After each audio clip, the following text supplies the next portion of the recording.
All right, so we're going to solve this problem, 452 divided by 8.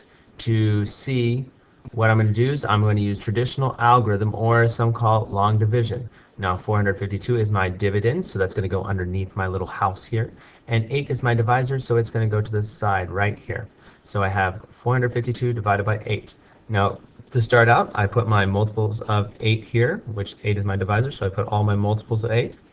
And then I put my little chart over here, my little checklist, which I can remember as drive my super cool buggy. And it stands for divide, multiply, subtract, check, and bring down. So first thing I'm going to do is I'm going to divide. So I'll look at this first digit here, 4 divided by 8. That is not divisible.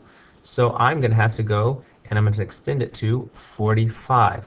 Now 45 is bigger than 8, so it is a multiple. So I'm going to look for a multiple of 8 that is bigger, that is not bigger, but is smaller than 45.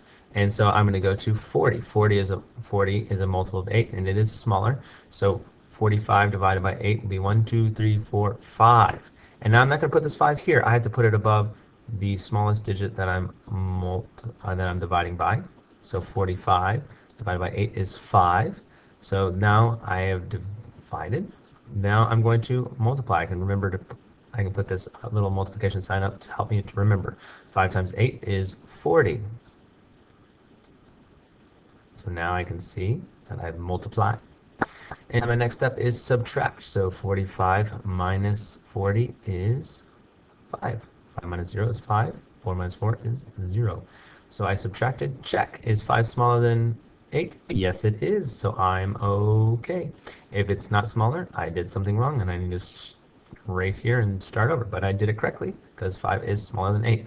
Now I'm going to bring down the 2. So I'm going to bring this 2 down. That was a horrible arrow. Bring the 2 down. All right, brought it down. And so now I'm going to start over with 52. So divide 52 divided by 8. I'm going to go to this see if 52 is a multiple of 8. No, it is not, but I can't go to 56 because that's bigger. So I'm going to have to go to 48. So 52 divided by 8 is 1, 2, 3, 4, 5, 6. 6. So I did that. 6 times 8 is 48. I like that wrong. 6 times 8 is 48. So I multiplied. Now I subtract. 2 minus 8. Oh, can't do it. Bigger bottom, better borrow. This 5 becomes a 4. This 2 becomes a 12. 12 minus 8 is 4. 4 minus 4 is 0. So I subtract. Check. Is 4 smaller than 8? Yes, it is. Is there anything to bring down? No, there's not. So now, now I have a remainder. There's nothing to bring down, so I'm left with 4. So 4 is my remainder. But am I done? No, I'm not. I will have to check to make sure that 56 with a remainder 4 is correct. So I'm going to check with multiplication. So 56 times 8. Now notice my remainder stays to the side. The reason why is because that was not part of this number. That was left over. So I can't multiply my leftover. So I'll have to add that in a minute. So I'm going to start with 8 times 6. 8 times 6 is 48 plus 4. 8 times 5 is 40 plus 4 is 44.